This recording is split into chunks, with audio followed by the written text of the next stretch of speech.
So, okay, friends, once again, welcome back and very good evening to everybody. I hope you all are safe, your family member, your relative, your friends, your parents all are safe, and you are enjoying this new era, this new way of learning. We are discussing electromagnetic induction. So far, we had learned the concept and the shortcut tricks of the electromagnetic induction, and today we're going to discuss the some critical questions. So, in your screen, the question number one is the an electron is moving along the line AB, which lies on the same plane as a circular loop of a conducting wires, as shown in a diagram.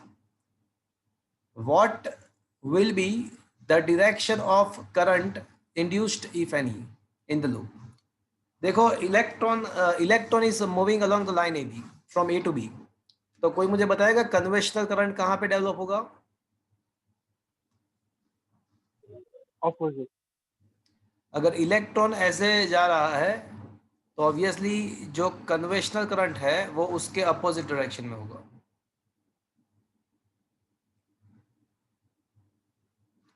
Am I right, friends?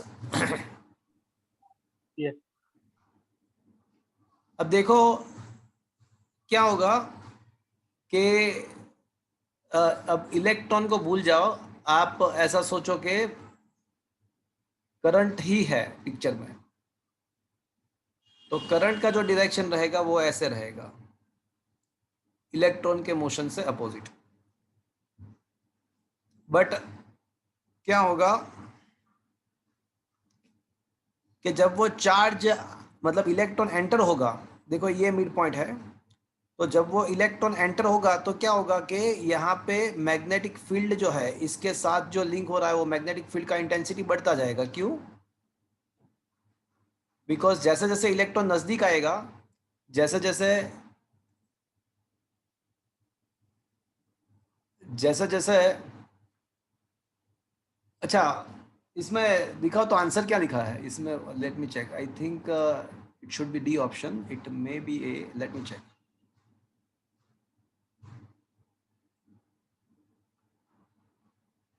Okay,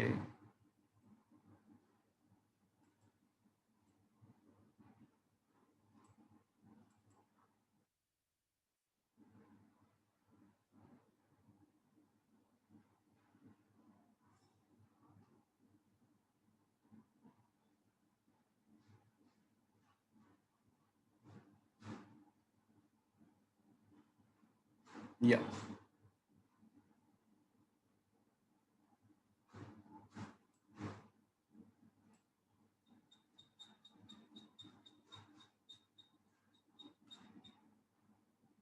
देखो, जब electron नजदीक आएगा तो ये जो कोयल है उसके साथ जो फ्लक्स होगा वो बढ़ेगा.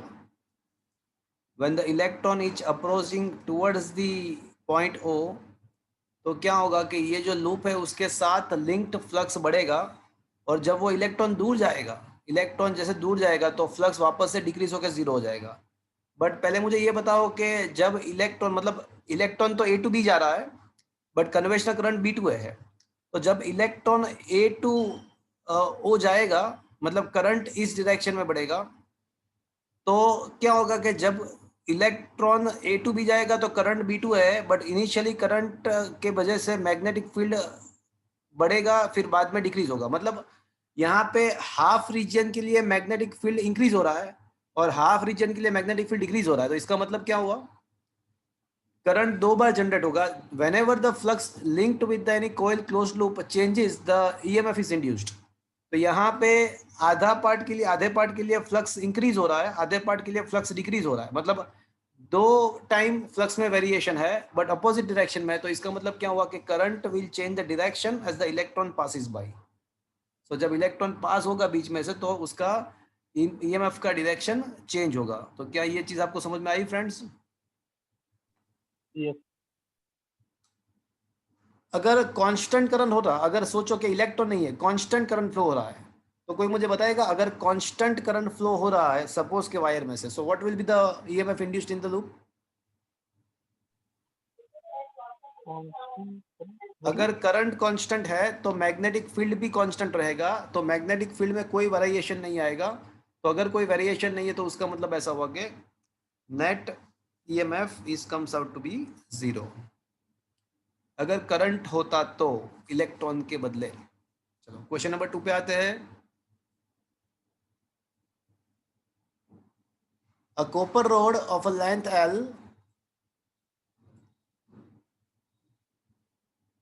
is rotated. Copper rod of the length L is rotated about one end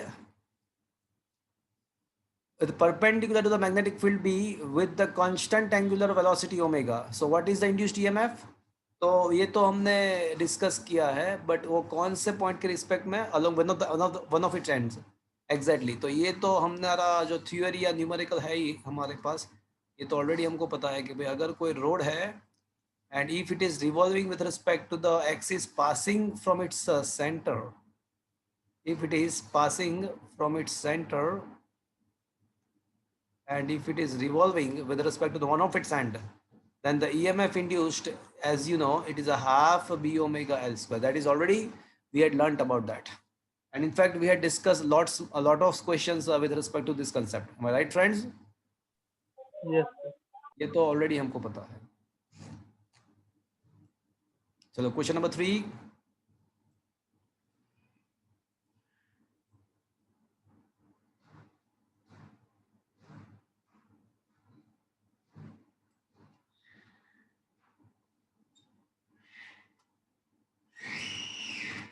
Okay.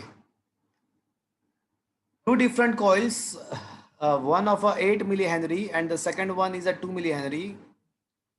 The current in one coil is increased with a constant rate. The current in the second coil is also increased in the same rate. तो दोनों coil के अंदर जो rate of the change of the current है, मतलब di/dt है, वो same ही है। Okay, so what is the question now? The current in the one coil is increased at the constant rate. The current in the second coil is also increased at the same rate. At the certain instance of time, the power given to the two coil is the same. चलो power भी same दिया हुआ है। So at that time, the current, the induced voltage and the energy stored in the first coil are I1, V1, W1 respectively, and correspondent value of the second same values for the second coil is I2, V2, W2. Then what should be the correct relation? चलो यहाँ पे पहली बात तो ये कि हमको ये दिया गया है कि जो rate of the change of the current है di1/dt एंड di2/dt है ना, वो सेम है। तो कोइल 1 के अंदर जो EMF इंड्यूस्ड होगा, कोइल 1 के अंदर जो EMF इंड्यूस्ड होगा वो आपको पता होगा कि that can be given by L di/dt, and coil 2 के अंदर जो EMF इंड्यूस्ड होगा that can be given by L2 di/dt, di2/dt। अब di1/dt एंड di2/dt तो सिमिलर ही है, तो इसका मतलब कि E1 अगर अपॉन E2 अगर आपको करना है, E1 अपॉन E2, उसको E1 के बदले यहाँ पे उसका सिंबल है ना V1 अपॉन V2, मतलब वोल्टेज का सिंबल V दिया हुआ है in place of EMF E।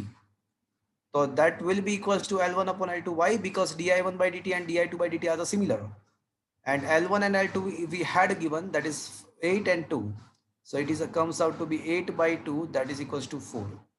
चलो तो V1 अपॉन V2 हो जाएगा 4 हो जाएगा, तो that is why V2 upon V1 अगर लिखते हैं तो that is comes out to be 1/4। तो ये ऑप्शन डी तो करेक्ट ही है। चलो डी ऑप्शन तो करेक्ट है। अब देखते हैं और कोई करेक्ट है कि नहीं। डी तो करेक्ट ही है।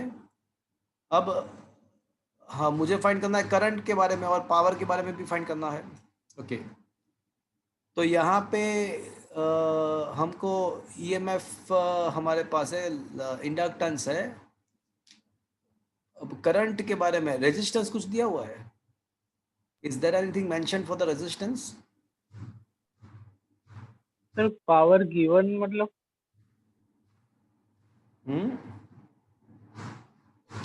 पावर गिवन मतलब हाँ, मतलब पावर तो देना ही पड़ेगा ना।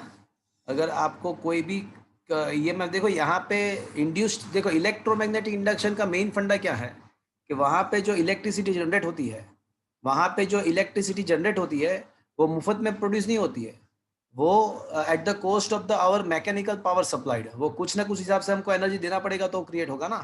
Electromagnetic induction always follows the conservation of energy, तो at the cost of some mechanical work or some other energy it will be going to produced।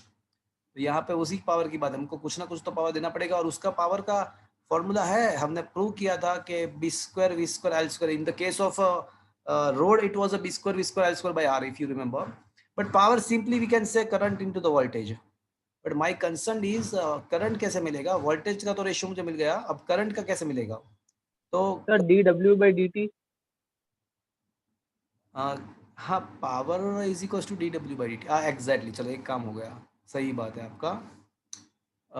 just a minute, okay, so the current in the increased constant rate, the current in the second coil is also same rate at the given instance of time, the power given instance of time, power given the same, अच्छा power given to the coil is same, so W क्या है?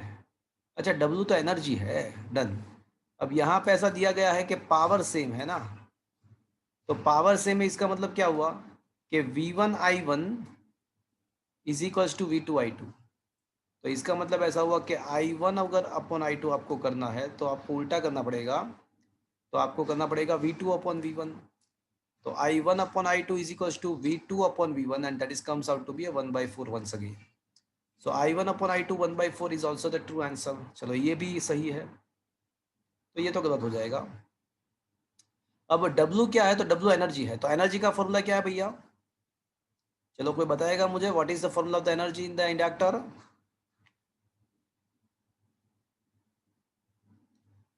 So U1 upon U2 is equals to L1 upon L2 I1 upon I2 का square.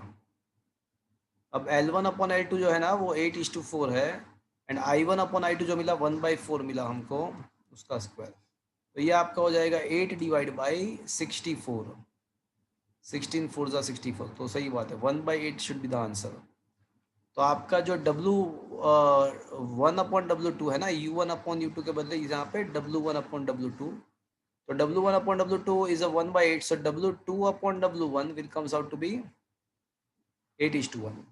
तो यहाँ पे दो option correct है, एक तो ऑप्शन ए भी करेक्ट है, ऑप्शन डी भी करेक्ट है, option A and option D both are correct answer. Okay, let's check out, तो देख लेते हैं।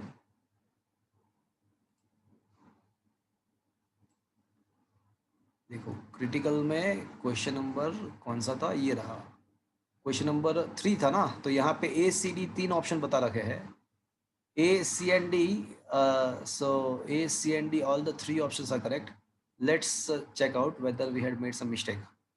C भी सही बताया हुआ है, तो once again let's check out for the option C, W1 and W2 respectively the energy stored, energy stored बराबर है, तो half Li square half Li square, half of cancel L1 upon L2 8/4, 8/2 मतलब 4, I1 अपॉन I2 मिला मुझे 1/4 16 बराबर है। अच्छा 8/8 मैंने 4 कर दिया, यहाँ पे क्या लिखना चाहिए मुझे, यहाँ पे गलत कर दिया ना, L1 अपॉन L2 मैंने क्या लिखा 8/4 कर दिया, क्या होना चाहिए 8/2, 2/2। तो ये 16 2 जा 32, तो ये क्या हो जाएगा भैया 1:4, तो फाइनली क्या हो जाएगा W1 अपॉन W2 1/4, तो W2 upon W1 will be equals to 4:1, तो अब बराबर है, हाँ तो अब बराबर है, मतलब all the 3 are correct choice. Is that clear friends? Yes sir. इसके मैं नोट्स नहीं देने वाला हूँ, आप इसको सॉल्व करना और लेक्चर को रिफर करना अगर आपको दिक्कत है तो। चलो क्वेश्चन नंबर 4, मैं सॉल्यूशन के नोट्स आपको नहीं प्रोवाइड करूंगा, इसका मैं प्रोवाइड कर दूंगा आपको, ये जो पीडीएफ फाइल है वो तो प्रोवाइड कर दूंगा मैं। What is the fourth question? An EMF of the 15 volt is applied the circuit containing 5 Henry inductance and 10 ohm resistance. The ratio of the current at the infinite t equals to infinite to t equals to 1 second. Okay, fine. Friends, I need to explain you जैसे देखो friends, आज मुझे आपको कुछ एक नई चीज़ समझाना है, तो I am going to explain you RL series DC circuit.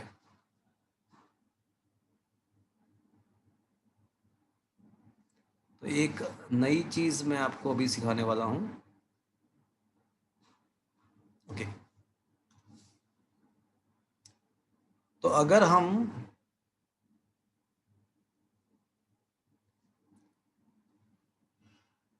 Inductor and resistance को सीरीज में कनेक्ट करते हैं और उसके साथ अगर हम बैटरी को कनेक्ट करेंगे, तो इंडक्टर क्या होता है, जैसे ही आप स्विच ऑन करोगे, ये सर्किट को जैसे ही आप स्विच ऑन करोगे, तो जैसे ही करंट फ्लो होना स्टार्ट होगा, तो इंडक्टर क्या करेगा कि ये करंट का जो वेरिएशन है, पहले सर्किट में करंट फ्लो ही नहीं हो रहा था, स्विच स्विच ऑफ था, तो जैसे ही आप स्विच ऑन करोगे तो करंट सर्किट में फ्लो होना स्टार्ट होगा। बट जैसे ही ये करंट फ्लो होना स्टार्ट होगा ना, तो करंट का वेरिएशन होगा फ्रॉम जीरो टू मैक्सिमम। तो ये इंडक्टर क्या करेगा, उसको रिस्ट्रिक्ट करेगा, बिकॉज इंडक्टर क्या होता है कि it is the inductor inductance is the characteristic which can produce the self induced EMF. But self induced EMF produce होने के बाद क्या करता है, इसके कोर्स को अपोज करता है, मतलब यहाँ पे वेरिएशन ऑफ द करंट को अपोज करेगा, तो current on the spot establish नहीं होगा। तो मैं थोड़ा और आपको समझाऊं कि अगर देखो, अगर ये वाला सर्किट है, अगर सिंपली रेजिस्टेंस है, सिंपली रेजिस्टेंस, ओनली रेजिस्टेंस, तो अगर रेजिस्टेंस के साथ आप बैटरी कनेक्ट करते हो एंड अगर स्विच ऑन करते हो, तो क्या होता है पता है आपको, जैसे ही स्विच ऑन करते हो तो करंट का जो डायग्राम होगा विद द टाइम, जैसे ही आप स्विच ऑन करोगे तो ऑन द स्पॉट आपका करंट फ्लो होना स्टार्ट हो जाएगा। बट अगर इसके साथ इंडक्टर भी कनेक्ट किया हुआ है, तो इंडक्टर क्या करेगा, करंट के वेरिएशन को अपोज करेगा। तो फिर क्या होगा कि जैसे ही आप स्विच ऑन करोगे, तो करंट आपका जो है ना, वो ऑन द स्पॉट आपका डेवलप नहीं हो जाएगा सर्किट में, वो ऐसे करके, मतलब ऐसे होके, मतलब थोड़े डिले करेगा। इंडक्टर करंट को एस्टेब्लिश होने में थोड़ा डिले करेगा। तो वो करंट जो होता है ना, वो लास्ट में आपका स्टेबल करंट होता है। तो इंडक्टर जो है ना, वेरिएशन को अपोज करता है, तो ये करंट इनिशियली स्टेज पे ऑन द स्पॉट एस्टेब्लिश नहीं होगा। तनिष, पूछना है कुछ आपको? सर बट ये इंडक्टर तो as a simple wire behave नहीं करेगा।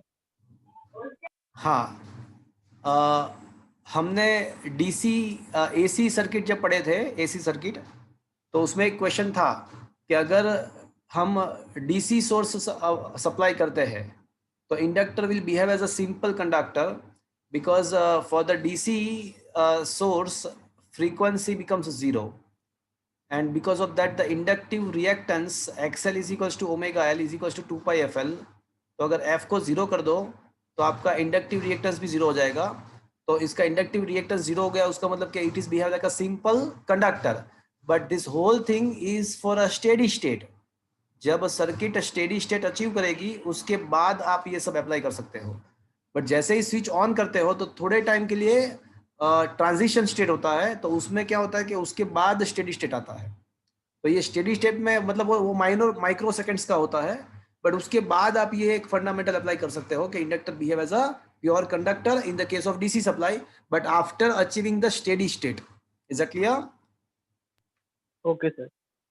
तो ये क्वेश्चन था। एंड कैपेसिटर में क्या होता है, capacitor behave as a infinite resistance, तो करंट को फ्लो नहीं होने देगा, बट कब, स्टेडी स्टेट में होने के बाद। बट जब तक स्टेडी स्टेट नहीं आएगा, तब तक तो करंट फ्लो होगा। याद करो, कैपेसिटर में भी ऐसा ही था।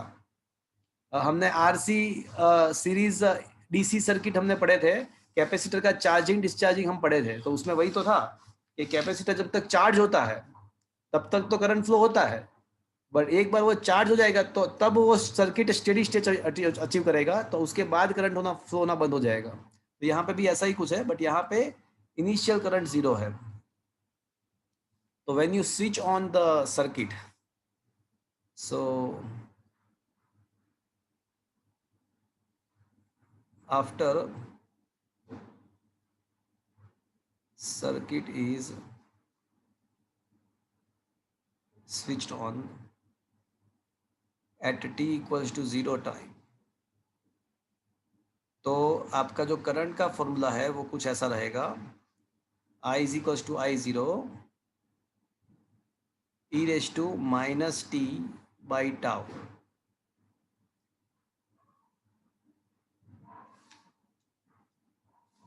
where tau is known as a time constant and that is given by L by R, and I0, आपका जो ये I0 है वो आपका V0 by R है। तो ये ग्राफ है। तो फ्रेंड्स, आप सोचो कि अगर आप यहाँ पे 0 करते हो, t इक्वल्स टू 0 करते हो, ये ग्राफ, ये आपका इक्वेशन है। So it is very clear, when the time is 0, जैसे ही आपका टाइम 0 होगा, जैसे ही आप स्विच ऑन करते हो, तो स्विच जब आप ऑन करते हो ना, तो कोई करंट फ्लो नहीं होगा। Put the value 0 in this formula, 0 place करो आप टाइम को। सो अगर आपका टाइम 0 होगा तो e रेज टू 0 माने 1, तो I becomes 0, and when your time becomes infinite, तो e raise to minus infinite मतलब 1 upon e raise to infinite, तो your I becomes I naught, and that is a steady state V naught by R. So that is the thing when you switch on the circuit, and if you draw the graph, of current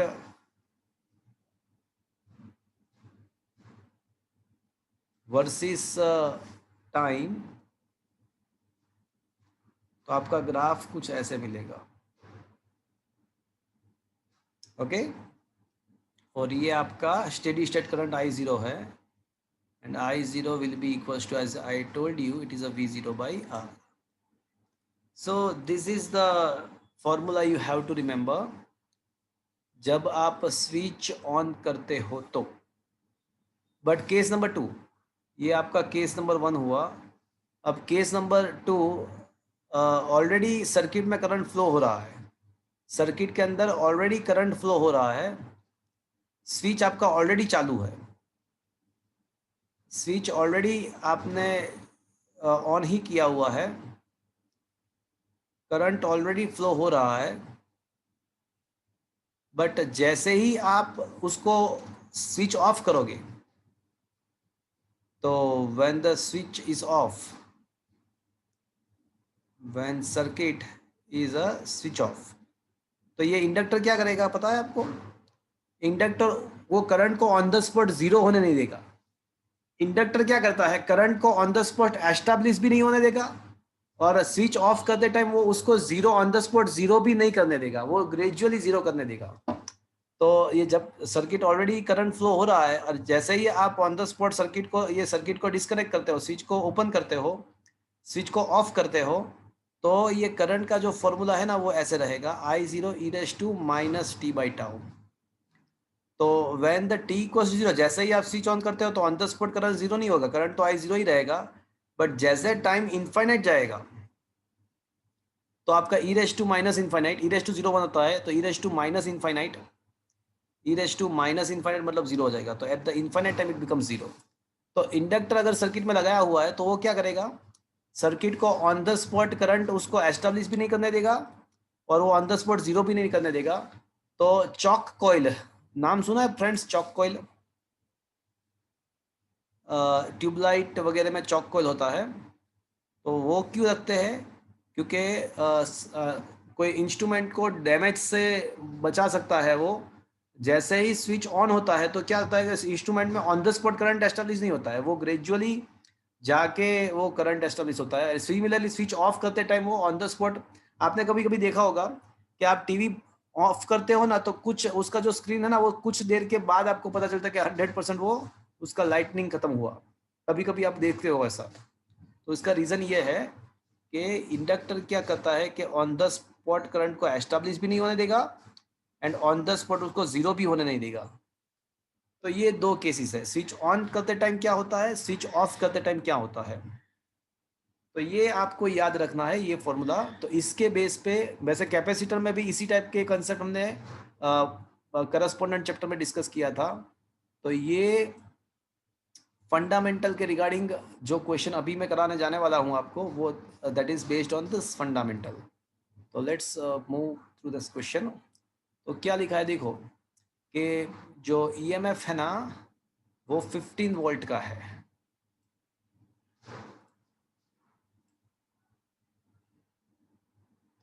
15 volt का battery है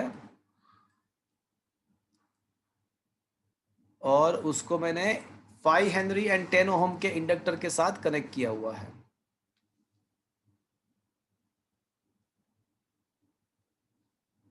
inductor resistance के साथ 15 volt का battery connect किया हुआ है and switch को on किया। तो the ratio of the current at t equals to infinite time and t is equals to 1 second. देखो स्विच ऑन करने के बाद आपको पता है कि करंट का जो फॉर्मूला है वो ये है, I equals to I naught 1 minus E raise to minus T by tau. एक काम करते हैं, टाउ अलग से फाइंड कर लेते हैं। टाउ मैंने आपको बताया कि वो L बाई आर होता है। तो टाउ का value, it is a time constant L by R. L का वैल्यू जो है ना वो 5 हेनरी है, आर का वैल्यू जो है ना वो 10 है। तो टाउ का वैल्यू आपका हो जाएगा 1/2। चलो अब क्या करना है, we need to find the ratio of the currents at 1 second and at infinite second. पहले इनफाइनाइट है एंड फिर उसके बाद 1 है। तो at t equals to infinite time what should be the current friends. Infinite time पे बताओ तो करंट का फॉर्मूला क्या हो जाएगा, E raise to minus infinite मतलब 1 upon E raise to, I naught. 1 upon E raise to infinite मतलब zero हो जाएगी, ये टर्म जीरो हो जाएगा। तो बाकी बचेगा 1 नॉट, दैट इज बाकी बचेगा 1 ओनली। तो 1 अपॉन इनफाइनाइट जीरो, तो 1 बचेगा, आई जीरो बचेगा, आई जीरो एज इट इज बचेगा। चलो यहाँ तक समझ में आया फ्रेंड्स। अब t इक्वल्स टू 1 सेकेंड अगर ले लेते हैं तो इसको I1 बोलते थे, इसको I2 बोल देते हैं। तो I0 1 minus E raise to minus, अब t equals to 1 second and tau का वैल्यू कितना है भैया 1/2 है। तो E raise to minus 1 upon 1/2, ऊपर 2 चला जाएगा तो ई रेज टू माइनस 2 आ जाएगा। Is that clear friends. It is I2 और we need to find the ratio of I1 upon I2। तो I1 जो है वो आपका I नॉट है एंड I2 जो है वो I naught 1 minus E raise to minus 2। So I naught get cancelled, 1 upon 1 minus E raise to minus 2 का मतलब 1 अपॉन ई रेज टू 2 कर दो चलेगा। टेकिंग LCM, तो e square upon e square minus 1। So that is your answer. Is it understood friends. Yes sir. तो एक नया एक कंसेप्ट था, अगर स्विच ऑन करते हो तो ये वाला इक्वेशन आपको लगाना है। तो दैट इज, अगर लिखना है तो लिख दो, ये काम का है। Is it okay friends. Sir ये 1 सेकंड कुछ ज्यादा नहीं हो गया? 1 क्या सेकंड बोल मतलब तब तक तो स्टेडी स्टेट आ चुका होगा। तो फ्रेंड्स देखो, अगर आप ये करोगे ना, मैं आपको बताऊँ वो ऑलमोस्ट स्टेडी स्टेप अचीव हो ही गया है, मैं बताऊँ आपको। तो 1 सेकंड के बाद आपका ये फॉर्मूला है, एम आई राइट फ्रेंड्स, ये है आपका फॉर्मूला। Yes sir. तो I is equals to I0 1 minus E raise to minus 2 का मतलब 1 अपॉन ई स्क्वायर। अब ई का वैल्यू कितना है पता है आपको 2.07 था।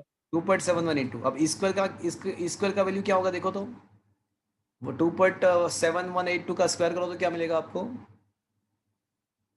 तो कुछ आपको 7 या 8 कुछ मिलेगा। 7.38। हाँ, तो और फिर 1/7.38 करो, 1/7.4 कर दो चलो, तो क्या मिलता है आपको 0.135। 0.135 राइट। अब आपका स्टेडी स्टेट करंट कितना है पता है आपको, V नॉट बाई आर है। अब V नॉट का वैल्यू कितना है 15, आर का वैल्यू कितना है भैया 10 ओहम। तो 15/10 मतलब ये 3/2 मतलब 1.5। तो फ्रेंड्स ये अब क्या होगा आपका 1.5 इंटू 1 माइनस 0.135, तो दैट इज अप्रोक्सीमेटली 1.4 समथिंग, वो कुछ ज़्यादा बहुत कम नहीं होगा। 1 माइनस 1.13 करोगे तो ये हो जाएगा 1.5 इंटू 0.87, मतलब 80% तो आ गया ना, 87% तो आ ही गया। देखो 1 सेकेंड के बाद स्टेडी स्टेट का जो करंट होने वाला था उसका 87% तो आ ही गया। देखो, is that clear? Yes sir. तो वो ये फॉर्मूला के हिसाब से ही होगा। बट आपका जो डाउट था कि भाई 1 सेकेंड तो ज़्यादा टाइम नहीं हो गया तो स्टेडी स्टेट अचीव नहीं हो जाएगा, तो ऑलमोस्ट 87% तक तो वो डाउनलोड हो गया, ऐसा कह सकते हैं। वो फाइल 87% डाउनलोड हो गया 1 second. Is that clear?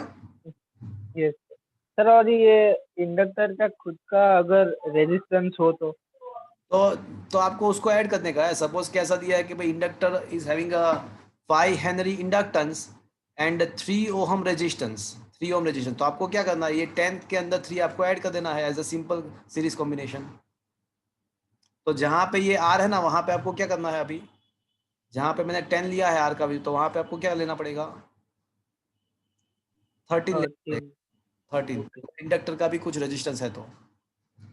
But ये जो फॉर्मूला है, ये सारे फॉर्मूला, इसमें जो आर है ना वो सर्किट का नेट रेजिस्टेंस है एंड सर्किट का नेट इंडक्टेंस है। Okay, yes sir. तो ये अगर एक से ज्यादा इंडक्टर एंड रेजिस्टेंस है तो यही फॉर्मूला आपको अप्लाई करना है, but net inductance net resistance लेके करना है। Is that clear? Yes sir. Okay, चलो come to the question number 5।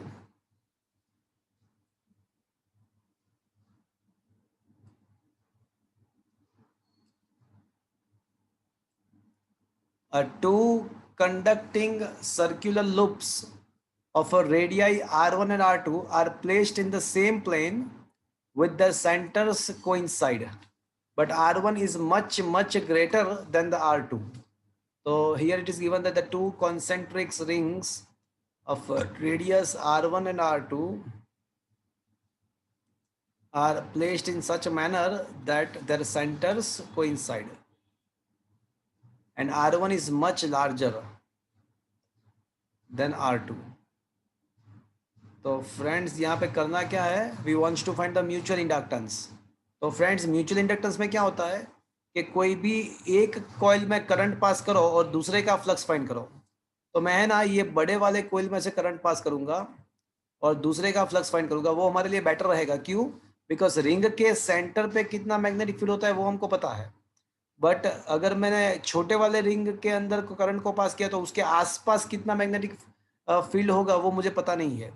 आपको ये याद होगा कि चाहे आप म्यूचुअल इंडक्टेंस या सेल्फ इंडक्टेंस अगर फाइंड करना चाहते हो तो आपके 3 स्टेप्स है। नंबर 1, सबसे पहले आपको क्या करना है, बी फाइंड करना है, स्टेप 1। स्टेप 2, बी के ऊपर से आपको फाई नेट फ्लक्स फाइंड करना है, और एक बार फ्लक्स मिल जाए तो उसके ऊपर से फाई बाई आई करो तो आपका इंडक्टेंस सेल्फ या म्यूचुअल इंडक्टेंस मिलेगा।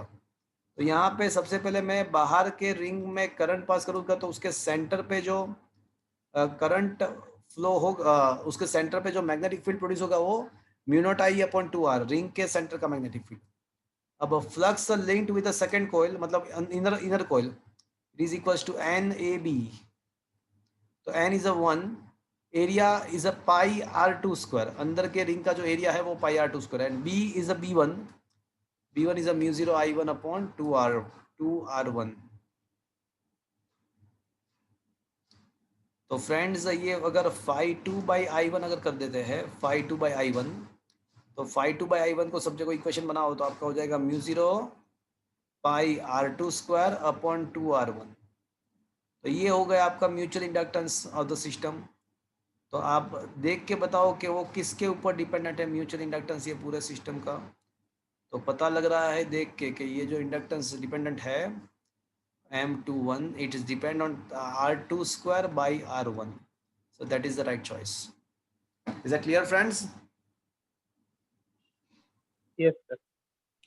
अब यहाँ पे मैंने बाहर वाले रिंग में ही करंट क्यों पास किया, बिकॉज उसके द्वारा अंदर की साइड मैग्नेटिक फील्ड कितना प्रोड्यूस हो रहा है वो मुझे पता है, उसके फॉर्मूला हमारे पास है। बट अगर अंदर के रिंग में हम करंट पास करेंगे तो उसके आसपास मैग्नेटिक फील्ड कितना होगा, उसका कोई फॉर्मूला हमारे पास नहीं है। तो हमारे लिए यही बेटर रहेगा कि हम बाहर के रिंग में करंट पास करें और अंदर का फ्लक्स फाइंड करें। Is that clear? Yes sir. Okay,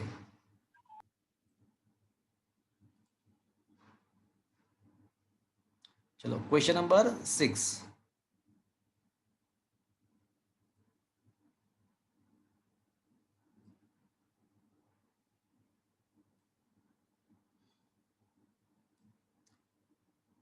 A thin semicircular conducting ring of a radius r is falling with its plane vertical in the horizontal magnetic induction B. At the position M and Q, the speed of a ring is a V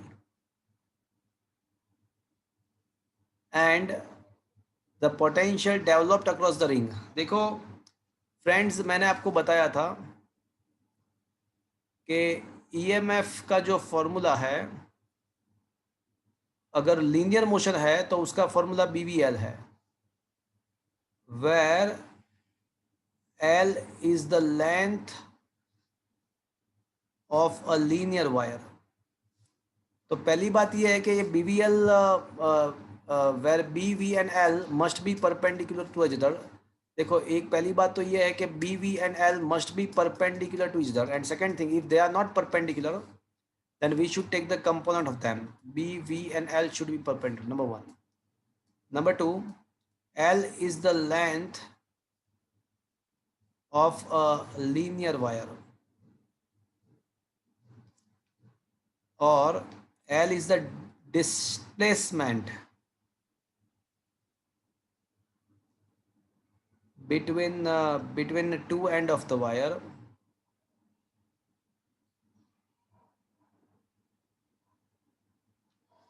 L is the displacement between the two end of the wire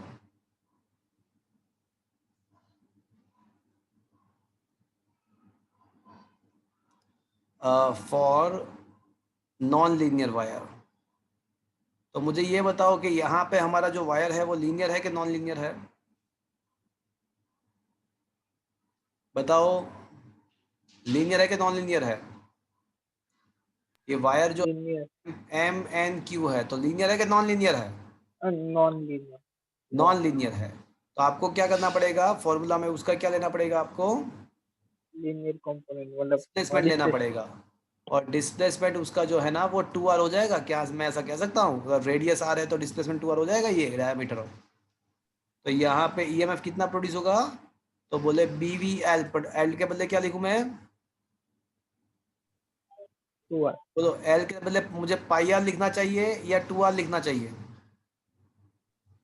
2r 2r। 2r, मैंने बताया ना आपको, आपको linear distance लेना है, 2r लेना है। चलो, ये खत्म हुआ। मतलब पोटेंशियल डिफरेंस तो 2 BVR मिला। बट मान लो कि ऐसे दो ऑप्शन है, मान लो कि ऐसे दो ऑप्शन है कि जिसमें दो बार ऐसा है कि भाई BV2R है। तो मुझे ये भी फाइंड करना है कि कौन सा एंड पॉजिटिव होगा, कौन सा नेगेटिव होगा। तो वो आपको पता है, whenever you wants to find the direction of EMF, तो आपको क्या करना है, मैंने बताया, बहुत बार बताया हुआ है। तो अगर आपको ईएमएफ का कौन सा टर्मिनल पॉजिटिव है, कौन सा नेगेटिव है, तो आपको क्या करना है, आपको सिंपली पॉजिटिव चार्ज के ऊपर कौन से डायरेक्शन में फोर्स लग रहा है वो आपको फाइंड करना है। तो जिस डायरेक्शन में पॉजिटिव चार्ज के ऊपर फोर्स लगेगा तो पॉजिटिव चार्ज वहां पे जाएगा, तो वो पॉजिटिव हो जाएगा। तो यहाँ पे पॉजिटिव चार्ज के ऊपर फोर्स कौन से डायरेक्शन में है वो मुझे फाइंड करना है। वेलोसिटी वेक्टर जो है ना वो डाउनवर्ड डायरेक्शन में, डाउनवर्ड डायरेक्शन को मैं है ना इसको x बोलूंगा, इसको y बोलूंगा, इसको z। डाउनवर्ड डायरेक्शन को मैं बोलूंगा -j कैप। चलेगा फ्रेंड्स? अब मैग्नेटिक फील्ड क्रॉस है, क्रॉस का मतलब क्या हुआ, अंदर की साइड। तो अंदर की साइड का मतलब क्या हुआ, मैं क्या लिखूं यहाँ पे, मैग्नेटिक फील्ड क्रॉस्ड है मतलब इनसाइड द प्लेन। तो क्या लिखूं, बोलो यूनिट वेक्टर? -k। माइनस के। तो ये माइनस माइनस कैंसिल हो जाएगा, जे क्रॉस के, जे क्रॉस के तो क्या हो जाएगा, जे के आई। तो जे के आई का मतलब क्या हुआ कि पॉजिटिव चार्ज आपका जो है ना पॉजिटिव चार्ज जो है ना वो पॉजिटिव एक्स डायरेक्शन में जाएगा, तो ये टर्मिनल आपका पॉजिटिव हो जाएगा और ये टर्मिनल जो है वो नेगेटिव हो जाएगा। तो ईएमएफ जो है वो BV2R है and which terminal becomes positive, Q is at higher potential. आया बात समझ में फ्रेंड्स? तो अगर ये 2 यहाँ, तो फॉर्चुनेटली क्या है कि एक ही ऑप्शन ऐसा है कि जिसमें 2RBV आता है, बट अगर ऐसे 2 ऑप्शन होते और एक में M लिखा होता और एक में Q लिखा होता तो भी ये वाला Q is the higher potential should be the answer. Is that clear friends? Yes sir. Okay sir हाँ बोलो। સર ઇન્ડક્ટરમાં ખાલી એસી કરંટ જ કેમ એટલે યુઝ થતો હોય છે, ડીસી કરંટ? नहीं यूज होता है ना, क्यों नहीं होता, मैंने बताया ना। इंडक्टर डीसी सर्किट पे भी काम, डीसी अगर डीसी सर्किट में इंडक्टर रखते हो तो वो क्या करेगा, उसका उसका कोई काम नहीं है डीसी में। वो जस्ट क्या करेगा, वो डिले देगा, ऑन द स्पॉट करंट को एस्टैब्लिश भी नहीं करने देगा और ऑन द स्पॉट जीरो भी नहीं करने देगा। तो जहाँ पे ऐसे डिले की जरूरत है स्विच ऑन एंड ऑफ करते टाइम, तो वहाँ पे डीसी में भी इंडक्टर यूज होता है। और एसी में इंडक्टर यूज होने का मेन बेनिफिट ये है, देखो एक बहुत ही अच्छा क्वेश्चन पूछा कि सर इंडक्टर को एसी में यूज करने से बेनिफिट क्या होता है। तो friends it's a very interesting question. देखो अगर डीसी सर्किट में अगर आपको करंट को डिक्रीज करना है तो आपको क्या करना पड़ेगा, अगर डीसी सर्किट में अगर करंट को आपको रिड्यूस करना है तो आपको रेजिस्टेंस ही कनेक्ट करना पड़ेगा। एंड रेजिस्टेंस जब आप कनेक्ट करोगे तो according to formula I²R this much power is going to be wasted. तो ये आपका वेस्ट होगा, इतना पावर आपका वेस्ट हो जाएगा according as a Joule heating. तो एज अ हीट ये आपका पावर लॉस हो जाएगा। मतलब डीसी में हमारे पास कोई ऑप्शन ही नहीं है, अगर करंट को मिनिमाइज करना है तो रेजिस्टेंस कनेक्ट करना ही पड़ेगा। अगर आप रेजिस्टेंस कनेक्ट करोगे तो पावर लॉस होगा ही होगा, कोई ऑप्शन नहीं है डीसी में। बट एसी में क्या होता है, a circuit containing only inductor.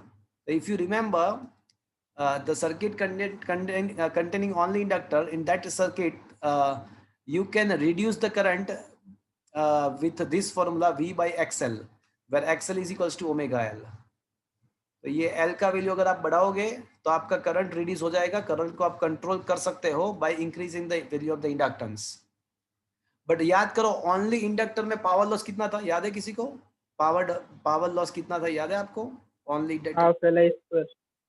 Only inductor and only capacitor में पावर डेसिपेशन 0 था, याद हो तो that is the reason why we use inductor और capacitor in the AC circuitry. We can control the current without the power loss. So that is the main reason why we are using the inductor in the AC. So we can control the current without the power loss. Is that clear? Yes, but sir. प्रैक्टिक नहीं यही होता है practical में। Practically क्या होता है कि कोई भी सर्किट ऐसा हो ही नहीं सकता जिसके अंदर रेजिस्टेंस है ही नहीं, ओहमिक रेजिस्टेंस ना हो, ऐसा कोई सर्किट ही नहीं है। बट वो जो कंडक्टिंग वायर के जो रेजिस्टेंसेस होते हैं वो बहुत माइनर होते हैं। मतलब अच्छा तो यही रहेगा ना, डीसी के रिस्पेक्ट में तो एडवांटेजेस तो एसी ही रहेगा ना। यस इसीलिए तो एसी में बहुत सारे बेनिफिट है। ये अभी जो मैंने बताया वो बेनिफिट था। दूसरा बेनिफिट एसी का ये है कि एक प्लेस से दूसरे प्लेस में आप ले जाते हो तो आप step up and step down transformer से वो जो ट्रांसमिशन लॉस था, पावर के ट्रांसमिशन के दौरान जो लॉस था वो भी आप रिड्यूस कर सकते हो by the application of the transformers. Transformer cannot work on the DC, it can only work the AC voltage because transformer works on the principle of the electromagnetic induction. So by the help of the transformer also we can minimize the distribution time power loss. तो ये बहुत सारे advantages है, तो जिसके वजह से AC जो है ना वो ज्यादा एडवांटेजियस है। सर सर आपको पता है एसी का इन्वेंशन किसने किया था, अल्टरनेटिंग करंट का? टेस्ला। Tesla, very good. किसी ने देखा पूरा टेस्ला का स्टोरी? बहुत ही जोरदार है। टेस्ला वाज द साइंटिस्ट जिसने एसी करंट का इन्वेंशन किया और एट दैट टाइम एक रिवॉल्यूशन आ गया था। बिकॉज पहले क्या था कि डीसी सप्लाई के लिए डीसी पावर का यूज होता था, तो वो बहुत ही मतलब उसमें बहुत ड्रॉबैक्स थे। पावर लॉस बहुत हो रहा था, बहुत सारे दूसरे भी लॉसेस थे। तो टेस्ला वाज द पर्सन जिसने सबसे पहले ये एसी का ट्रांसमिशन का इन्वेंशन किया। और आज जो हम हमारे घर पे सब जगह पे इलेक्ट्रिसिटी अल्टरनेटिंग करंट में ही होता है, तो that is because of the Tesla. बोलो और कोई किसी ने ये पिक्चर देखा, एक पिक्चर थे प्रेस्टीज करके, देखा? It is the film of the two magician, Prestige करके एक पिक्चर है। नहीं सर, नहीं सर। तो देखना चाहिए, एक बार देखना। उसमें टेस्ला के बारे में बताया गया है। Tesla was considered to be a magician of the science at that time. तो एक बार देखना, पिक्चर भी thriller science fiction thriller movie है, अच्छा पिक्चर है। तो उसको देखने के बाद आपको टेस्ला में मतलब आपका दिलचस्पी जो है, इंटरेस्ट है आपका ज़्यादा बढ़ेगा। सर सर टेस्ला के सारे डिजाइन का क्रेडिट कुछ थॉमस को जा रहा था, ऐसा कुछ था। Exactly. Actually, Tesla was working in the company of Thomas Alva Edison was the owner of the that company. तो वो टेस्ला उसमें पहले काम कर रहा था। तो बहुत सारे टेस्ला के जो इन्वेंशन है, that is registered with the name of the Thomas Alva Edison. तो ये बहुत सारे इन्वेंशन किए थे तो टेस्ला ने, बट उसका उसका ले लिया सारा क्रेडिट थॉमस ने। फिर जाके टेस्ला ने अपना खुद का कंपनी बनाया। अभी आपको पता है इयन मॉर्गन जो उसमें अभी एक इलेक्ट्रिकल कार लॉन्च होने वाली है या लॉन्च हो गई है, टेस्ला है उसका नाम, पता है आपको? बहुत महंगी आती है। ये इलोन मस्क। हाँ, उसी की बात कर रहा हूँ टेस्ला। मैं। तो उसने अपने कार का नाम टेस्ला रखा, that is from the name of the Tesla scientist. हाँ, विश्वास और कुछ। Okay, so come to the next 7th question. Sir हाँ એક बोलो, હજી ડાઉટ हाँ સર बोलो। એટલે ડીસી કરંટ ઇન્ડક્ટરમાં કયા એપ્લિકેશન માટે યુઝ થાય? उसके कुछ स्पेसिफिक एप्लीकेशंस है। जब आप इलेक्ट्रिकल इंजीनियरिंग या करोगे ना, तो आपके अभी अ, मेरे पास जो 2-3 एग्जांपल है, वो मैं आपको एक्सप्लेन नहीं कर पाऊंगा। वो जब आप पढ़ोगे, इंजीनियरिंग में जाओगे, तब आपको पता चलेगा। बट अभी ऐसा मान लो कि इंडक्टर क्या करता क्या है, तो वो डिले देता है। करंट को एस्टैब्लिश करने में भी डिले देता है, एंड करंट को ज़ीरो करने में भी वो डिले लगाएगा। तो जहाँ पे ऐसे डिले की ज़रूरत है, तो वहाँ पे इंडक्टर यूज़ होता है डीसी सर्किट में। Okay. Okay sir.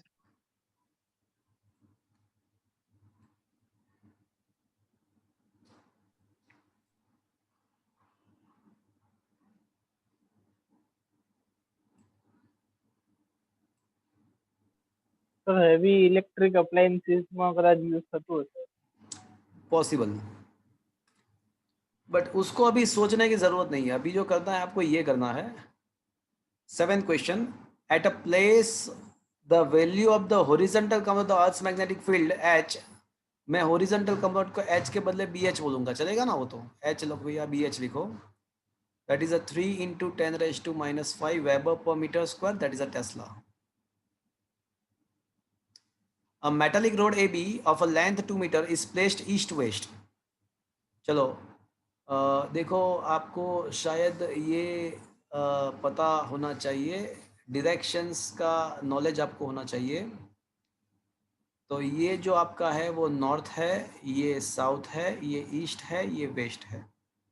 And earth's horizontal component, देखो अर्थ का जो मैग्नेटिक फील्ड होता है ना, वो जियोग्राफिक साउथ से जियोग्राफिक नॉर्थ में होता है हॉरिजॉन्टल कंपोनेंट। क्यों? बिकॉज जहाँ पे जियोग्राफिक साउथ होता है, वहीं पे तो अर्थ के मैग्नेटिक का फील्ड का नॉर्थ पोल होता है। तो ये आपका हॉरिजॉन्टल कंपोनेंट है। तो बी एच ये रहा। And a metallic rod of the 2 metre length is placed east west. अभी हमारे पास एक रोड है, रोड जो है ना, वो ईस्ट वेस्ट पे पड़ा हुआ है। मतलब ये रहा हमारा मेटालिक रोड।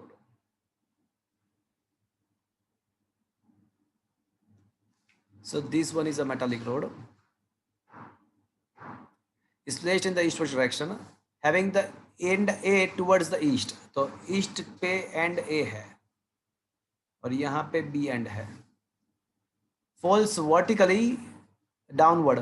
तो तो मुझे कोई बताएगा ये जो रोड है वो वर्टिकली डाउनवर्ड मतलब उसका वेलोसिटी वेक्टर कौन से डायरेक्शन में होगा? ये जो रोड ए बी है दैट फॉल्स वर्टिकली डाउन, तो मुझे बताएगा कौन से डायरेक्शन में वो फॉल हो रहा है? माइनस की cap. Very good, very very good. तो वो ये फिगर के हिसाब से आपका जो वेलोसिटी वेक्टर होगा ना वो इनवर्ड प्लेन के अंदर की तरफ जाएगा, अंदर की तरफ। Is that clear friends? Yes sir. East west north south जो होता है ना वो अर्थ के सरफेस से पैरेलल होता है, और डाउन का मतलब नीचे की साइड, हमारे लिए नीचे की साइड, बट ये जो फिगर मैंने बताया है उसके लिए अंदर की side. Is that clear? Yes. तो क्या पूछा है, तो कौन सा एंड पॉजिटिव होगा एंड कौन सा नेगेटिव होगा, और ईएमएफ कितना प्रोड्यूस होगा? देखो ईएमएफ तो आप फाइंड कर सकते हो, उसमें कुछ भी नहीं है, that is a BVL and BH is a perpendicular to the velocity and length. तो वेलोसिटी एंड लेंथ से दोनों से परपेंडिकुलर हो ऐसा बी का अर्थ के मैग्नेटिक फील्ड का BH कंपोनेंट ही है जो ये दोनों से मतलब ये फॉर्मूला अप्लाई करो तो आपको ईएमएफ मिल जाएगा। बट डायरेक्शन फाइंड करना है तो वापस से मैं आपको बताऊंगा कि डायरेक्शन फाइंड करने के लिए हमको क्या करना चाहिए, कौन सा पॉजिटिव है कौन सा नेगेटिव है वो फाइंड करने के लिए आपको ये फॉर्मूला अप्लाई करना है, Q we cross B.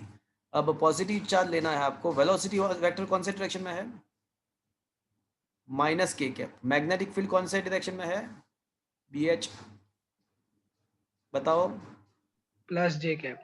Plus J cap. तो ये जे के आई, तो के जे क्या होगा? माइनस के जे क्या होगा? के क्रॉस जे माइनस आई, तो माइनस माइनस प्लस आई, प्लस आई का मतलब पॉजिटिव एक्सट्रैक्शन। तो ये जो कंपोनेंट है वहां पे पॉजिटिव चार्ज एस्टैब्लिश होगा, तो ए पॉजिटिव बी नेगेटिव। देखो पॉजिटिव चार्ज जो होता है ना वो पॉजिटिव आई डायरेक्शन मतलब एक्स डायरेक्शन में जाएगा, तो become A and is a positive. तो पॉजिटिवली चार्ज्ड एंड कौन सा है? तो and A becomes positively charged. तो ये सी एंड डी तो नहीं आएगा। अब कैलकुलेशन कर दो, दोनों में से कोई एक आएगा। 3 मिली वोल्ट आ रहा है या 3 माइक्रो वोल्ट आ रहा है, वो देख लो आप कैलकुलेशन से। बट कौन सा एंड पॉजिटिव होगा वो आपको समझ में आया भैया? Yes sir. ओके चलो क्वेश्चन नंबर 8 पे आ जाओ। क्या आपको क्वेश्चन नंबर 8 दिख रहा है आपके मोबाइल की स्क्रीन पे? Yes sir. Okay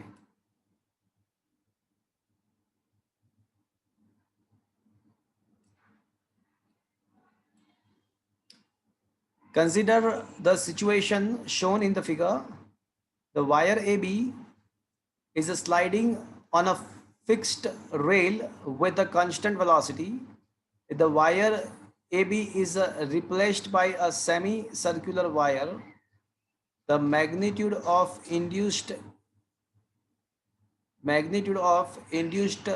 current will be.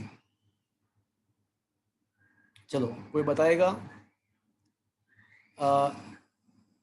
Question में ऐसा है कि यहाँ पे एक वायर है ए बी। अब मैं है ना ये वायर ए बी को एक सेमी सर्कुलर वायर से रिप्लेस करता हूँ, मतलब ए बी के बदले में कोई ऐसा सेमी सर्कुलर वायर कंसिडर करता हूँ, तो क्या कुछ फर्क पड़ेगा ईएमएफ में, करंट में कुछ फर्क पड़ेगा? देखो कुछ फर्क नहीं पड़ने वाला है। क्यों? बिकॉज आपको पता है कि ईएमएफ का जो फॉर्मूला है वो BVL है।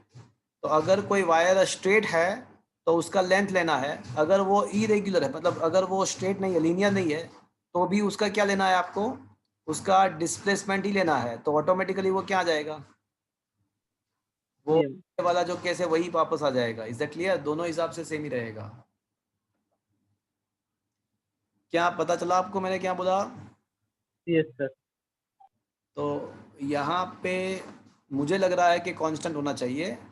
अब यहाँ पे इंक्रीज और decrease depending on the whether the semi circle bulge towards the resistance away from the, मुझे लग रहा है कि रिमेन्स कांस्टेंट होना चाहिए। एक बार हम थोड़ा वेरीफाई कर लेते हैं, थोड़ा मुझे डाउट है, तो एक बार देख लेते हैं। क्वेश्चन नंबर 8 है एंड क्वेश्चन नंबर 8 में आपको ऑप्शंस देखना है। क्रिटिकल का 8th क्वेश्चन जो है ऑप्शन बी है, ऑप्शन नंबर बी है यहाँ पे दिख रहा है।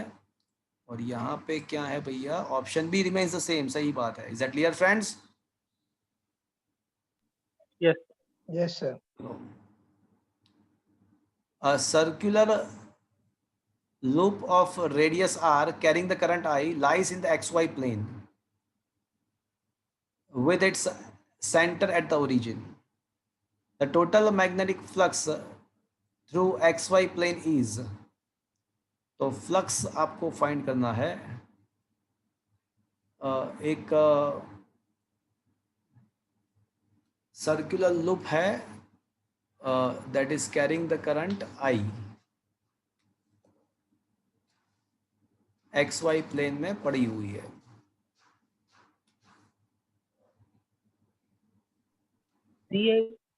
A circular of the radius R carrying the current I lies in XY plane with its center at origin.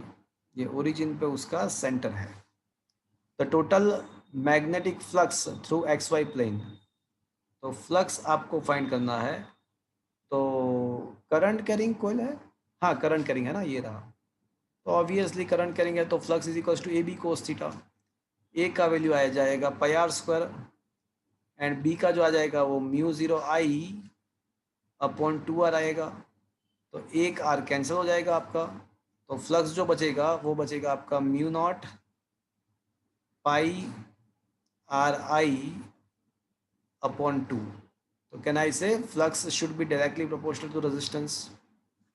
Is that clear friends? Yes. एक आर कैंसिल हो जाएगा, इसके वजह से ऐसा हुआ। Is that clear? न्यूमरेटर में आर स्क्वायर है, डिनोमिनेटर में आर है, तो न्यूमरेटर में एक आर बचेगा। Is that clear friends? Yes sir. तो ए बी आवे ना? हाँ हाँ, ए बी आएगा। ऑप्शन ए बी करेक्ट है, तो option A and B should be answer. So let's find it out. एक बार देख लेते हैं 9th क्वेश्चन, ये रहा।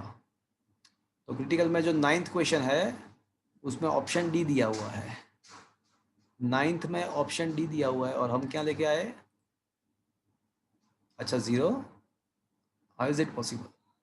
A current over the current radius R I lies in xy plane with its center, carries current, lies xy plane, magnetic flux through xy plane is 0। कैसे हो गया भैया?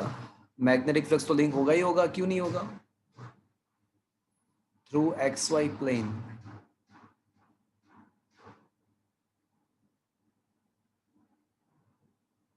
Okay, let's check the solution of that.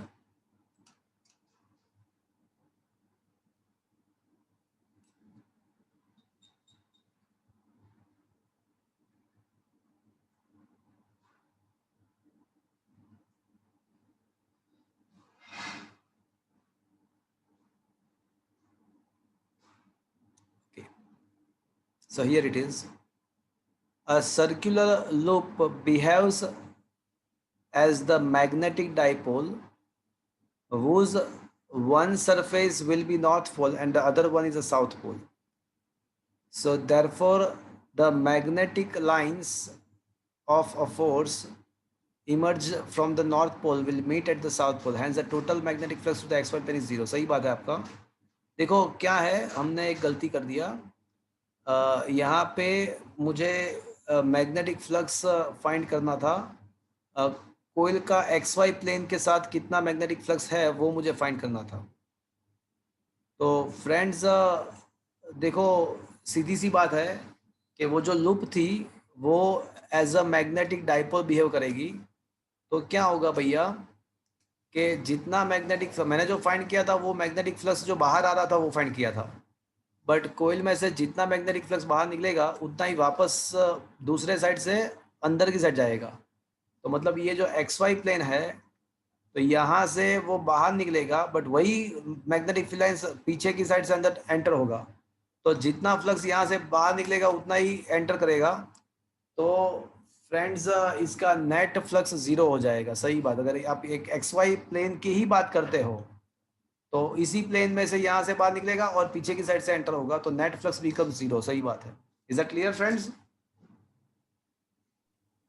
Sir मैंने कदा Gauss law of magnetism ना लीधे। देखो मैं बताऊं, गॉस थ्योरम जो है ना वो तो क्लोज्ड, मतलब गॉस थ्योरम वो जो है ना वो तो कुछ गॉस थ्योरम किसके लिए है? वो कुछ गॉसियन सरफेस के लिए है, मतलब कोई क्लोज्ड लूप के लिए नहीं है। गॉस थ्योरम कोई भी क्लोज्ड सरफेस के लिए है, जैसे स्फेरिकल शेल है, तो उस टाइप के लिए गॉस थ्योरम, वो तो कहीं पे भी एप्लीकेबल है। वो तो magnetic flux linked with any closed surface की बात है। यहाँ पे क्लोज्ड लूप है, ये अलग चीज है। तो क्लोज्ड लूप के साथ फ्लक्स जीरो होता है ऐसे कतई नहीं है, ऐसा हरगिज नहीं है। क्लोज्ड सरफेस के साथ जो फ्लक्स लिंक होगा वो ऑलवेज जीरो होगा, वो गॉस थ्योरम है। बट क्लोज्ड लूप के साथ फ्लक्स जीरो है वो नेसेसरी नहीं है। यहाँ पे वो जीरो हो रहा है बिकॉज यहाँ पे वो एक्स वाई प्लेन की पर्टिकुलर बात किया हुआ ना, तो एक्स वाई प्लेन पे ही वो नॉर्थ एंड साउथ पोल है, इसलिए नेट फ्लक्स जीरो हो गया। Is that zero? Is that clear? It is a different thing. You understand this? Okay sir, okay sir. और आप जो सोच रहे हो ऐसा अगर सोचे तो कहीं पे भी कोई भी इलेक्ट्रोमैग्नेटिक इंडक्शन हो ही ना पाए। अगर कोई क्लोज्ड सर्किट के साथ फ्लक्स लिंक हो रहा है वो ऑलवेज जीरो होगा, तो इलेक्ट्रोमैग्नेटिक इंडक्शन कहाँ से होगा? Yes sir. सर और यहाँ पे मतलब अगर कोई दूसरा भी क्लोज सरफेस ले ले तो वहाँ पे भी नहीं जीरो नहीं, हो ऐसा जाएगा ना, देखो, क्योंकि नहीं होगा जो जीरो। जितना जीरो बाहर नहीं, जाना है। नहीं, मैं आप सुने नहीं मेरी बात। मैंने क्या बोला, ये एक्स वाई प्लेन जो लिखा हुआ है ना वो हमारे लिए इंपॉर्टेंट है। मैं थोड़ा और आपको सुनाऊं, देखो थोड़ा अभी डिस्कशन खत्म करते हैं। देखो ये है, चलो मान लो कि ये हमारा एक्स वाई प्लेन है।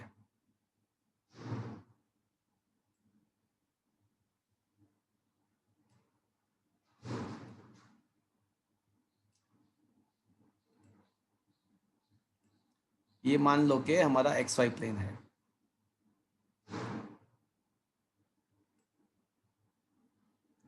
और ये हमारी जो लूप पड़ी हुई ना, हमारी जो लूप पड़ी है वो भी एक्स वाई प्लेन में ही है, keeping the origin as a centre. Okay, तो यहाँ पे क्या होगा कि यहाँ से जितने मैग्नेटिक फील्ड लाइंस बाहर निकलेंगे ये में से, तो उतने ही मैग्नेटिक फील्ड लाइंस ये घूम फिर के वापस से यहाँ पे एंटर हो जाएंगे।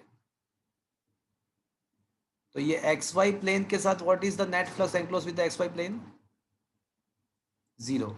बट अगर कोई कॉइल एक्स वाई प्लेन पे नहीं है, वो एक्स वाई प्लेन के बाहर की साइड है, जैसे यहाँ पे कोई कॉइल है, तो क्या उसका फ्लक्स जीरो होगा? नो सर, सर मतलब अच्छा फ्लक्स जीरो नहीं होगा। यहाँ पे एक्स वाई प्लेन लिखा है, मतलब अगर हाँ हम वही तो अगर चीज था, वही तो मैं कंफ्यूज हुआ ना, वही तो मैंने मिस्टेक किया था। अगर सिर्फ कॉइल का सरफेस अगर हम कंसिडर करते तो कॉइल का एरिया। हाँ कॉइल का एरिया तो भी जीरो होगा, बिकॉज उसी उसी वही कॉइल तो प्रोड्यूस कर रही है, और वही कॉइल के साथ फ्लक्स लिंक जीरो होगा। उसी कॉइल का खुद का फ्लक्स जीरो होगा, बिकॉज वहाँ तो कम से कम होना चाहिए ना, एक ही टन का कॉइल क्योंकि है। Is that clear? if the coil carrying n number of tons, अगर n number of tons होती ना तो कुछ फ्लक्स लिंक होता, बट एक ही टन का कोयल है तो जितना बाहर निकलेगा उतना ही वापस एंटर होगा, तो कोयल के साथ फ्लक्स जो लिंक होगा वो जीरो ही हो जाएगा वापस से। Is that clear? तो बट जो अंदर जा रहा है वो तो कॉइल के बाहर के सरफेस से जा रहा है ना, तो वो क्यों काउंट करें? नहीं, देखो आप क्या पूछा क्या है, देखो एक्स वाई प्लेन का फ्लक्स कितना है, एंड हमारा जो कोयल है ना वो एक्स वाई प्लेन में ही है।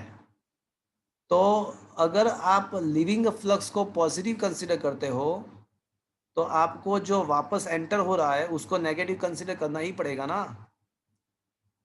या फिर एक काम करो, मैं दूसरे हिसाब से आपको समझाऊं, चलो, और प्योर मैथमेटिकली समझाऊं, प्योर मैथमेटिकली। चलो ये हमारा कोई सरफेस है, राइट, एक्स वाई प्लेन है। अब फ्लक्स का जो प्रॉपर फॉर्मूला है वो क्या है? बी डॉट ए है, यस और नो? अच्छा, ये पता चल गया, ये पूरा एक्स वाई प्लेन के रिस्पेक्ट में हम काउंट करें तो जीरो आना चाहिए। हाँ तो फिर क्या पूछ रहे हो? क्योंकि वहाँ पे मैं ये पूछ रहा हूँ कि कॉइल अगर हम सिर्फ उसका ही मतलब कॉइल के अंदर जो सरफेस है उसका जो एरिया है सिर्फ हाँ उसमें से अगर हम काउंट करें नंबर ऑफ हाँ, तो फील्ड वही लाइंस। मैं बोल रहा हूँ ना, वो कॉइल का जो एरिया है ना, उसी वही तो एक्स वाई प्लेन है। वही तो अभी एक्स वाई प्लेन है हमारा, दूसरे कहाँ कहीं पे तो फ्लक्स है ही नहीं, दूसरे कहीं पे तो फ्लक्स है ही नहीं। इसी जगह पे तो फ्लक्स बाहर निकल रहा है और उसी जगह पे एंटर हो रहा है, उसी जगह से बाहर निकल रहा है, और उसी बाकी सब रीजन में तो फ्लक्स ही नहीं है। मतलब इस केस में तो मैं ऐसा कह सकता हूँ कि चाहे एक्स वाई प्लेन हो या चाहे कोयल का खुद का फ्लक्स हो तो वो जीरो ही रहेगा। तो बट एक्स वाई प्लेन का इसलिए जीरो क्योंकि कॉइल से बाहर निकल रहा है और कॉइल के बाहर जो सरफेस है वहां से अंदर जा रहा है, इसलिए वो एक्स वाई पूरा प्लेन हम अगर कंसिडर करें तो वो जीरो हो रहा है। बट सिर्फ कॉइल से ही अगर जो बाहर आता हो और हम उसके अंदर का एरिया कंसिडर करें तो वहां पे तो कम से कम होना चाहिए, नहीं तो फिर हमने कहीं पे भी फिर होगा ही नहीं लूप। अगर हम सरफेस मतलब क्या कहूँ,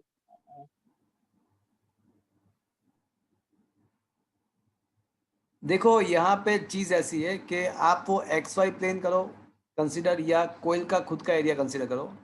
यहाँ पे एक ही कोयल है, वहाँ पे क्या होगा कि नॉर्थ एंड साउथ पोल एक ही जगह पे आ जाएगा। अगर एक ही टर्न है आपका तो आपका नॉर्थ भी यहाँ पे फॉर्म होगा, साउथ भी यहाँ पे फॉर्म होगा। यहाँ से देखोगे तो वो नॉर्थ होगा और यहाँ से देखोगे तो वो साउथ हो जाएगा। तो मतलब ये फ्लक्स जीरो। बट अगर कोई कॉइल है, ऐसी कॉइल है, तो इसके नॉर्थ एंड साउथ लोकेशन अलग अलग जगह पे होती है। तो फिर क्या होगा, मतलब यहाँ पे क्वेश्चन को प्रिसाइज करने के लिए उन लोगों ने एक्स वाई प्लेन बोला है, तो हमारे लिए अच्छा है कि वो जीरो हो जाएगा।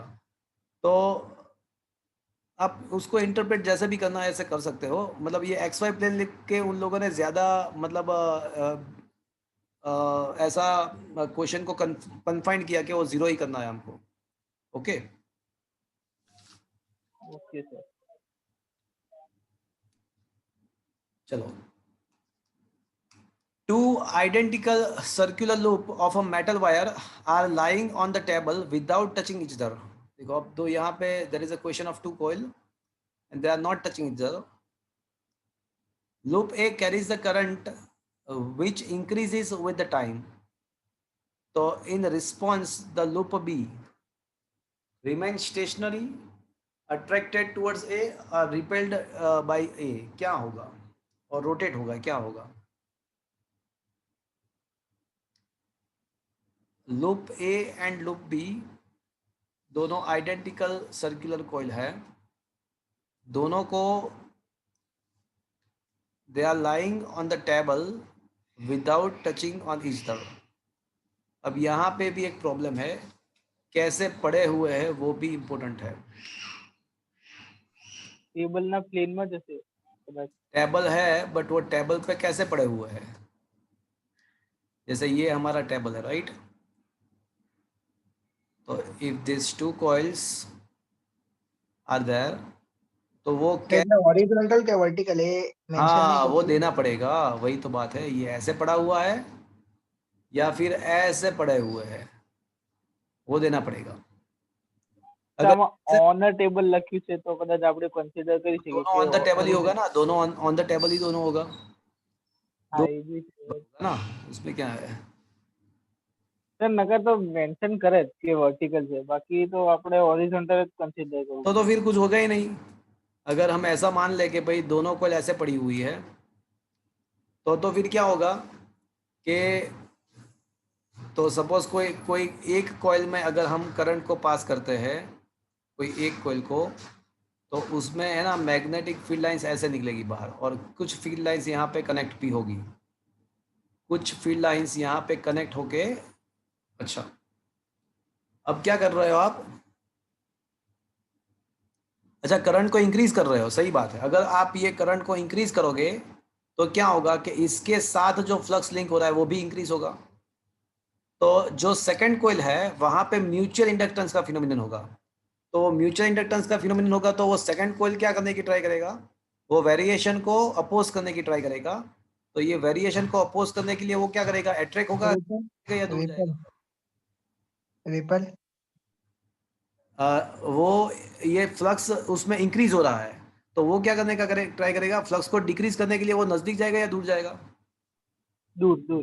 दूर जाएगा। तो सही बात है, दैट इज द आंसर। तो it will repelled by the loop A, that should be the answer. Let's check out, कर लेते हैं check. Question number 10 answer should be D, and let's find it out whether we got the same answer or not. Critical 10th option C is the right. 10th में C को right बोला गया है, तो हमने क्या बोला था?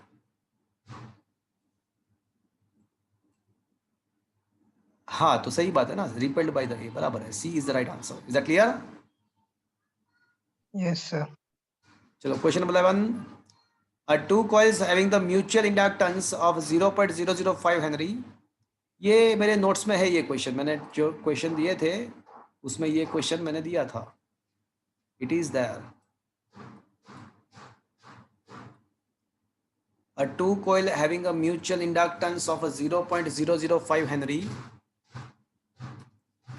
The current changes in the first coil according to the formula. I not 10 value है, ओमेगा 100 है, तो I का फॉर्मूला मैं पहले से ही लिख देता हूँ, 10 sin 100t, तो 100 pi t.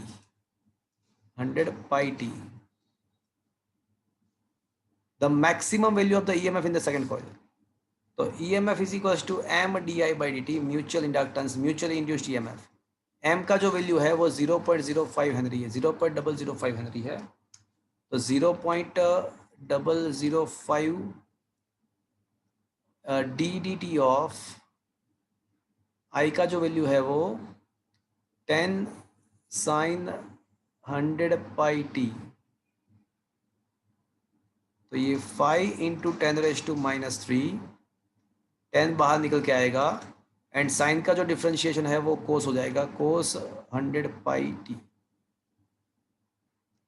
Friends, maximum EMF की बात है, तो ये कोस फंक्शन को 1 कर देना पड़ेगा. ये देखो साइन का डिफरेंशिएशन कोस तो होगा, बट टी का जो कोफिशिएंट है उसको मल्टीप्लिकेशन में लिखना पड़ेगा, chain rule if you remember. तो differentiation of the sine omega t cos omega t, but into omega लिखना होता है. तो अब क्या हो जाएगा, इसको 1 करना पड़ेगा मैक्सिमम करने के लिए, तो बाकी क्या बचेगा, 1 2 3 cancel, 10⁻³ minus cancel, 5 pi volt should be the answer. Maximum EMF 5 pi volt. So you need to just put the values and get the answer. So friends, अभी आज का सेशन में यहाँ पे एंड कर रहा हूँ. अभी मैं आपको थोड़ी देर में ये नोट्स आपको भेजूंगा, तो नेक्स्ट टाइम जब आप आते हो तो आपको क्या करना है, आपको है ना फैराडेज लॉ एंड ये फैराडेज लॉ के रिगार्डिंग क्वेश्चंस एंड ये मोशनल ईएमएफ के रिगार्डिंग आप ये 2 टॉपिक के क्वेश्चन को आपको कंपल्सरीली करके लाना है, Faraday's laws and motional EMF. तो वेडनेसडे को जो आपका लेक्चर होगा संतोष सर का, तो उसमें ये Faraday's law and motional EMF करके लाना, एंड उसके बाद उसमें उसके डाउट सोल्व करने के बाद संतोष सर आपको ये आगे बढ़ाएंगे, इस चैप्टर का क्रिटिकल के क्वेश्चंस आगे बढ़ाएंगे. ओके, तो आज का सेशन मैं यहाँ पे खत्म कर रहा हूँ फ्रेंड्स. Thank you.